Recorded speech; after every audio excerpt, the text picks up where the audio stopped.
is Mount St. Mary's second grade, and this is my 4th year having Mr. Martin come to my second grade class to present Saluting New Readers to the community. This is the second time this year the class has read, and we're ready.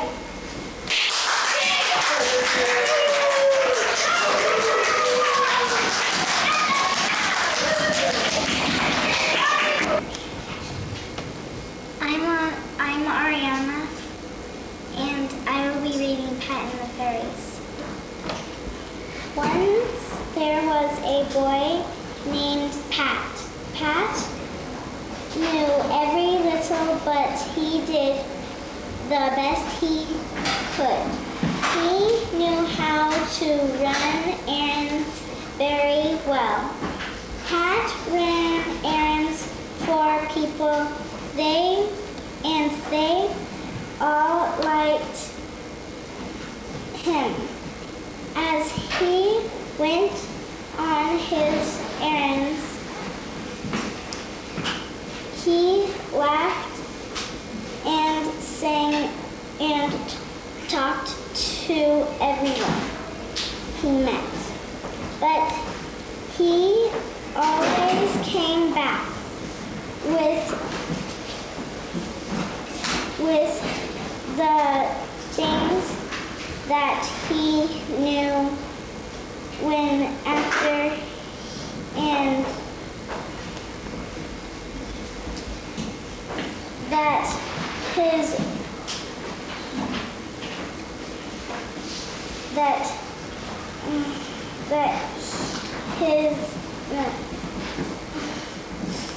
that is more than some boys can do. Always said, if you please and thank you. Pat was so poor that he had only one pair of shoes. Most of the time he carried his shoes in his pocket so that he could not wear them out. Then he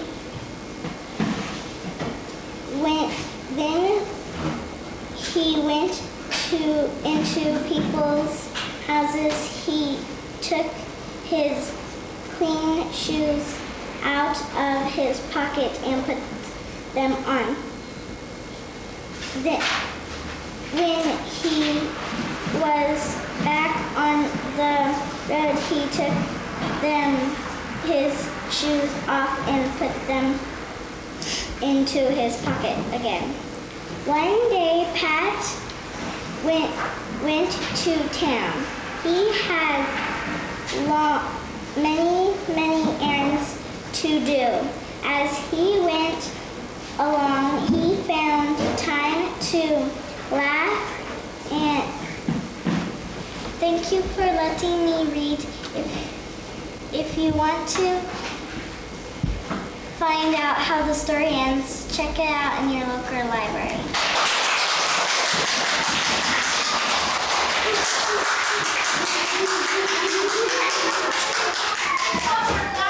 My name's Maria, and I'm going to be reading Frog Medicine. Elmo Fern wasn't paying attention the morning Mrs. Doolittle brought in books for book reports. In fact, he was so busy watching a strange insect crawl across his desk that he failed to notice his classmates going to choose their books. By the time he realized what was happening, it was too late. The only book was a small, shabby greenish thing with an old title. Elmo grilled when he read it.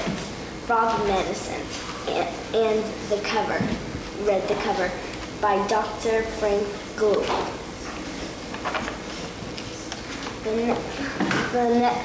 That afternoon, Elmo tried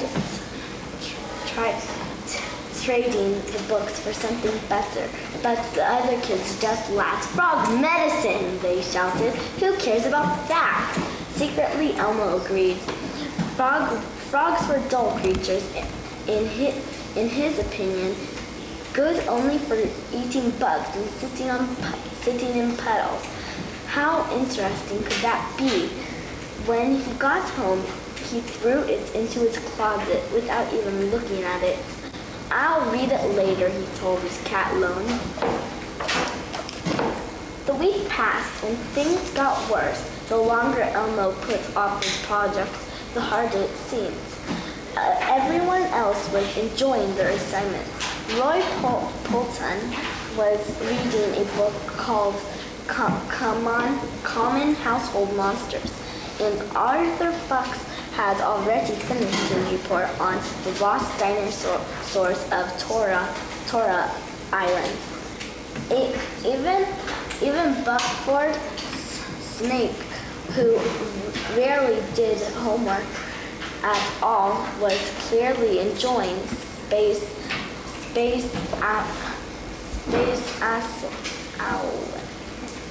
aliens and you.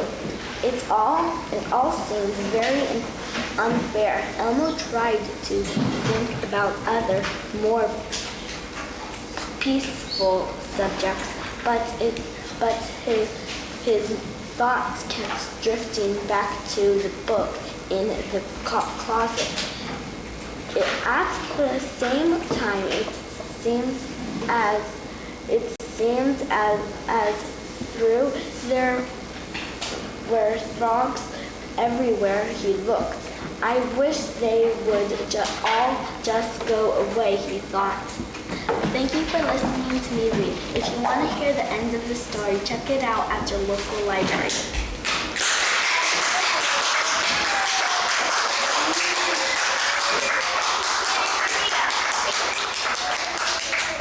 My name is Kathleen, and I'm going to be reading The Fat Cat. There was once an old woman who was cooking some gruel. She had some business with the neighbor woman and asked the cat if he would look after the gruel while she was gone. I'll be glad to, said the cat. But when the old woman was gone, the gruel looked so good that the cat ate it all, and the pot too. When the old woman came back, she said to the cat, "Now what has happened to the gruel?" "Oh," said the cat, "ate the gruel and the pot too, and now I'm also going to eat you." And he ate the old woman.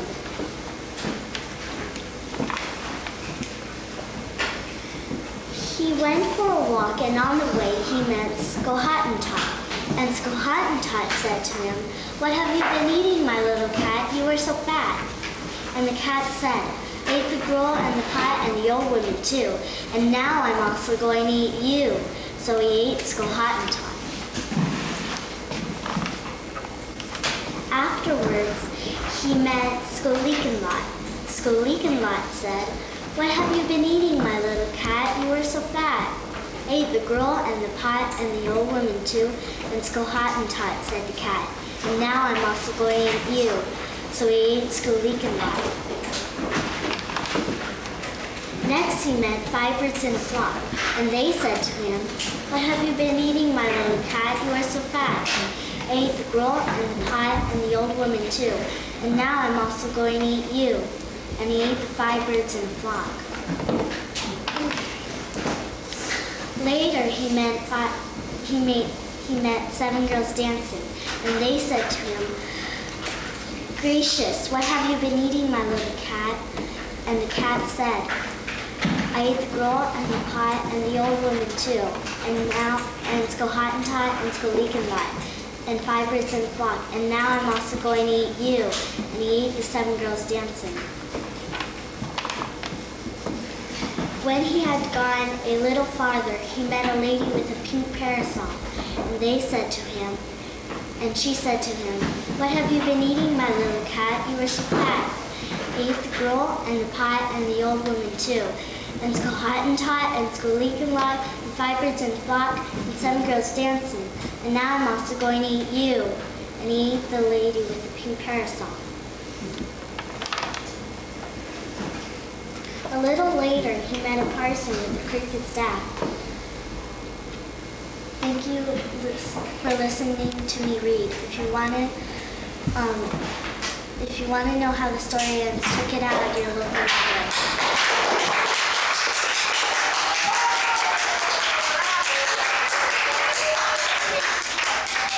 My name is Nicholas, and I'm going to be reading Goosebumps Night in the Werewolf Woods. Nerd alert, nerd alert. We interrupt your perfect summer vacation at Deep Woods Lake to bring you this special nerd news. Your parents have invited their best friends, Mr. and Mrs. Morris, and their super nerd son, Todd, to share the cabin with your family this year. You can't believe it. Your worst nightmare was just come true. This can't be happening to me. No.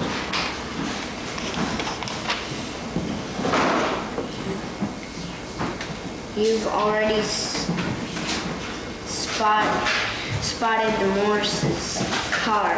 It's parked beneath a string of colored lanterns hanging over the entrance to Woods World. Woods World is the cabin community that your family has vacationed at every summer since you were a baby. Then you spot Todd.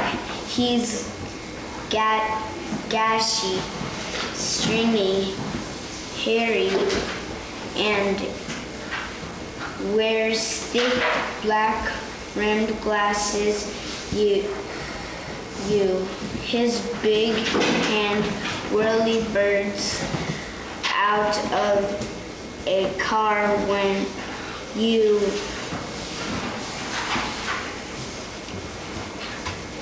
down in the nerdly wave. Be nice, your mom cautions. Yes, maybe Todd is different now, says your dad. Oh, he's all right.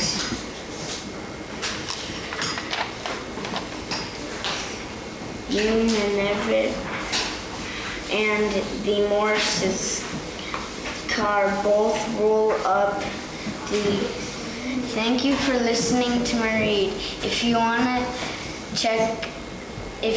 to see how the story ends, check it out at your local library.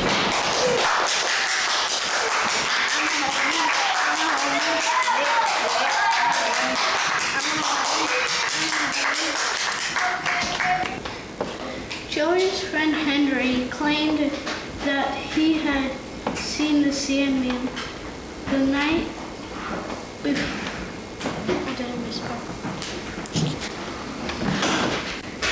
before. Henry sometimes made up stories. Joey was wide awake when he climbed into bed. That night he had made up his mind to stay awake and try to catch a glimpse of the Sandman. What does he look like? How big is he? Joey had asked Henry. Does he fly? Did you see him sprinkle the sleeping sand? Were you scared? Joey had 100 questions. Well, Henry had replied, it was sort of dark, so I couldn't see very well, but I tell you, he was there, and then he was gone in the blink of an eye. Joey lay in bed waiting and watching and listening. After a while, he began to grow sleepy. To keep from falling asleep, Joey tried to picture the Sandman in his mind.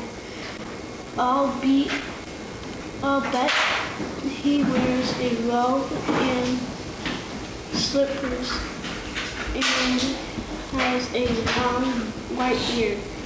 I wonder how he carries all that sleeping sand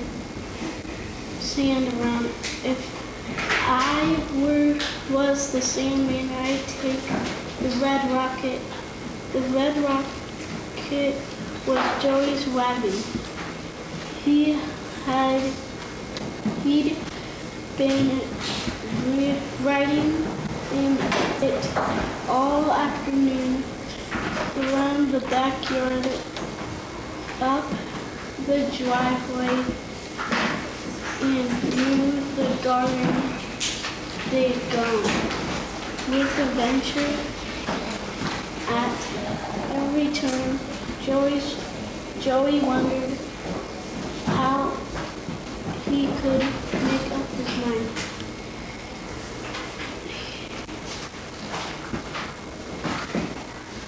Thank you for listening to me. If you want to check it out, if you want to hear the ending of the story, check it out at your local library.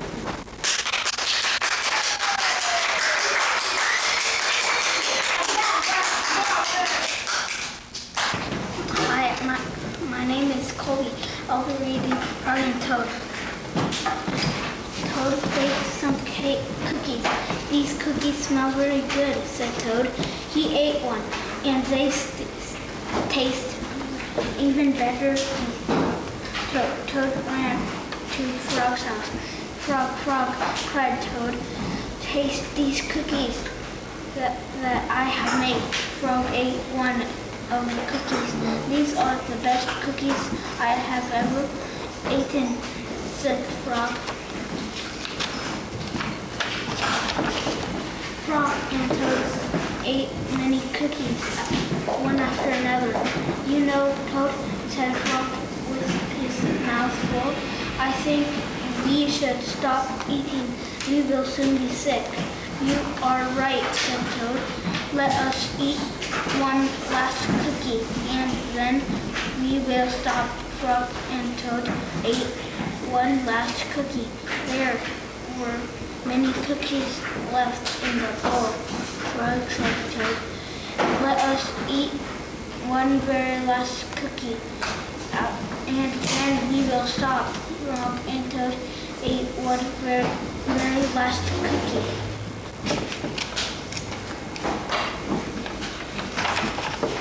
We must stop eating, cried Toad. He ate another. Yes, said Frog, reaching for a cookie. He needed willpower. That I will power, asked Toad. Willpower is trying hard not to do something that you really want to do, said Frog. You mean like trying not to eat these cookies? Asked Toad. Right, said Frog.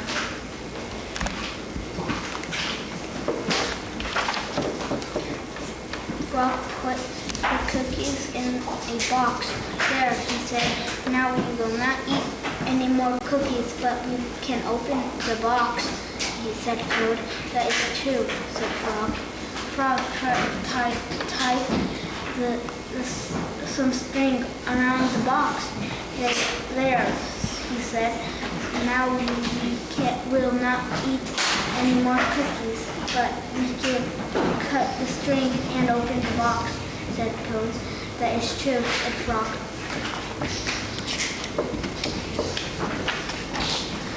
Frog got a ladder. He put the box up on a high shelf. Thank you. If you want to hear the rest of the story, check it out at your local library.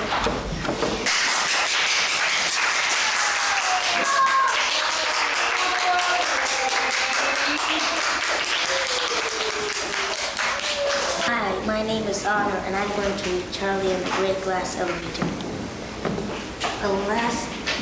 Mr. Wonka Goes Too Far, Chapter 1. The last time we saw Charlie, he was riding high above his home town in the Great Glass Elevator. Only a short while before, Mr. Wonka had told him that the whole gigantic, fabulous chocolate factory was his.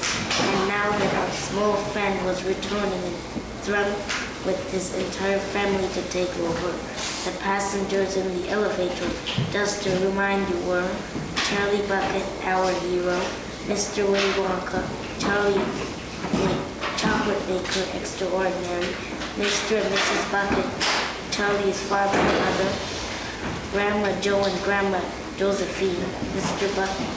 Bucket's father and mother, Grandma George and Grandma Georgina, Mr. Bucket's father and mother.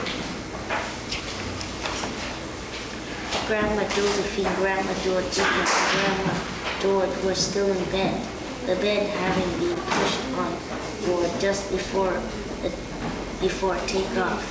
Grandma Joe, as you remember, had gotten out of bed to go around the chocolate factory with Charlie. The Great Glass Elevator was 1,000 feet up and cruising nicely. The sky was a brilliant blue. Everybody on board was wildly excited at the thought of going to live in the famous chocolate factory. Grandma Joe was singing. Charlie was jumping up and down. Mr. and Mrs. Bucket were smiling for the first time in years, and the three old ones in the bed were grinning at one another with pink, toothless gums. What in the world keeps this thing in the air? Called Grandma Josephine. Skyhook, said Mr. Wonka.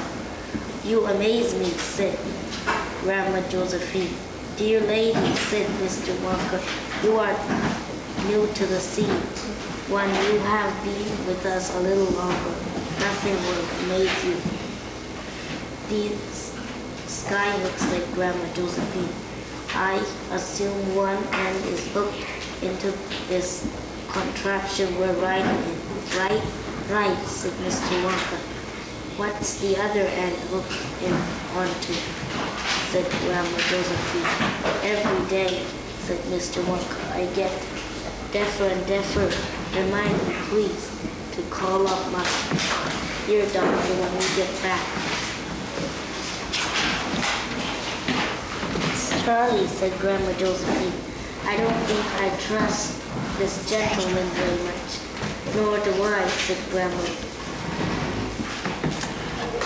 Thank you for listening to me read. If you want to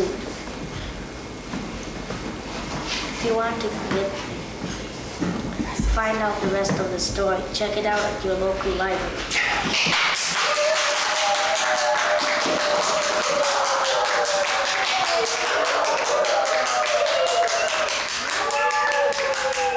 Hi, my name is Angela, and I'm going to be reading Heidi.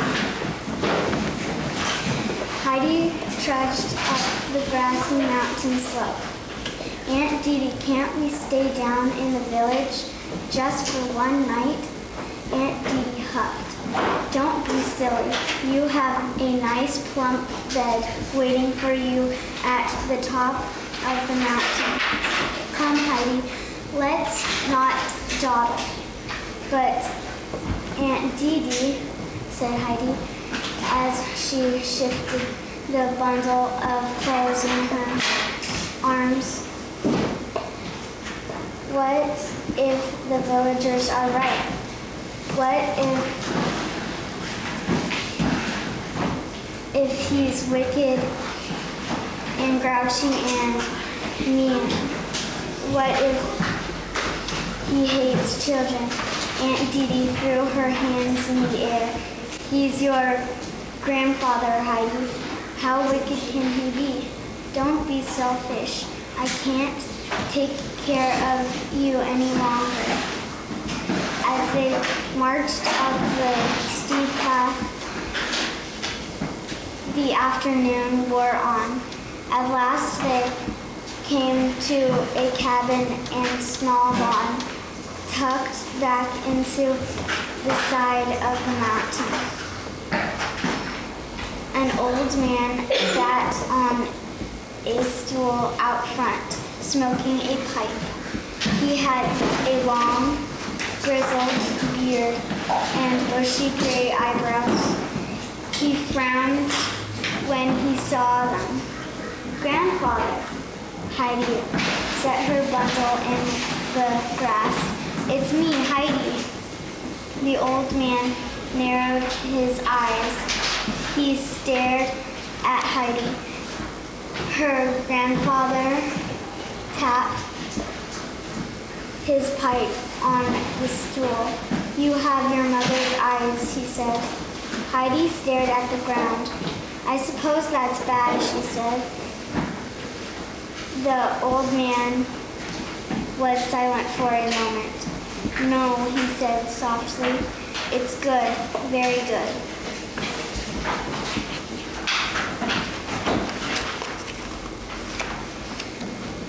Heidi's grandfather opened his arms wide and Heidi fell into them. It was the first hug she had had in a very long time.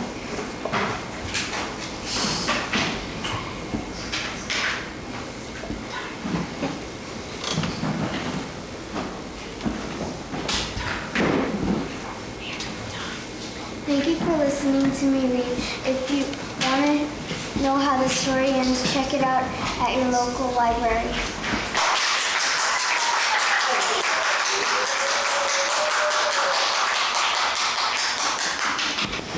Hi, my name is Nick Casey and I'm going to be reading Bloody Fingers. Two brothers were camping out in the woods.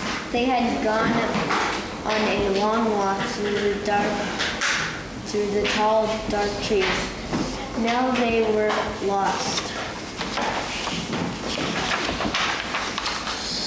The sun was sinking lower and lower in the sky. "I think camp is that way," one said. "I think it's the other way," the second said. They stood looking at each other, not knowing what to do. Both of them were really scared. Just then they heard a sound behind them. Something was coming toward them through the woods. They turned around and looked. It was a man coming closer and closer. He was holding his hands up in the air. "Bloody fingers," he called out in a scary voice. The two brothers looked at each other with wide eyes. Then he started to run. The man ran after them. "Bloody fingers," he screamed. The brothers ran faster and faster, but the man kept up with them. He held out his fingers. They could see the blood. "Bloody fingers," the man kept calling. The boys were shaking with fear. Then they saw their camp. Maybe they could make it into their tent. The boys ran into the campground, but the man kept right on running after them. "Bloody fingers," he yelled. He was getting closer and closer. Just in time, the brothers ran into their tent and hid under their cots. Their mother and father were gone, but their little sister was there. Outside the tent the man was still screaming, "Bloody fingers." Thank you for listening to me read. If you want to know the rest of the story, check it out at your local library.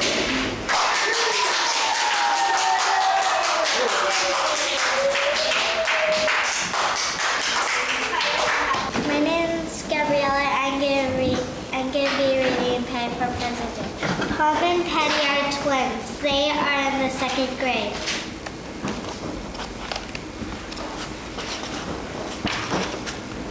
Friday, the class will vote for the class president. Who will you vote for, Pop? asked Patty. For myself, says Patty. I want to be president. Patty tells everyone, vote for me for president. Classy Patty tells Pop, I want you to be my helper. Go get some cookies and pass them out. Say they're from me. Also, I want you to help everyone with their homework and tell them it was my idea. Pop doesn't like being bossed around, but she does love her sister. So she bakes the cookies and hands them out to the class. The class likes the cookies so much, Patty asks Pop to bring them every day. During recesses and after school, Pop helps the other students with their homework. It bothers Pop that Patty is so bossy, but Pop keeps working hard for his sister. Pop works so hard that she gets tired. One day she almost falls asleep in class. Patty doesn't do any work. She only sits on the swing and talking and laughing and eating the cookies that Pop made. Meanwhile, Pop works hard to make Patty the 2nd grade class president. At last, it is Friday. The teacher says it's time for the class to vote. Everyone waits to see who will get the most votes. The teacher says the class president is Tom.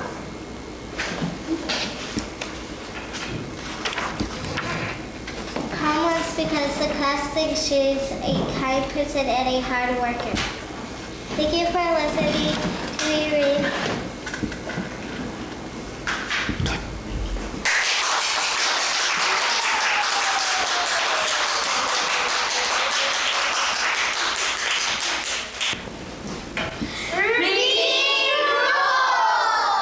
What rules? Reading! And what do you love? Reading! And where do you go to school? Mount St. Mary! And what grade are you in? 2nd! And what do you love? Reading! Hip hip hooray! Hip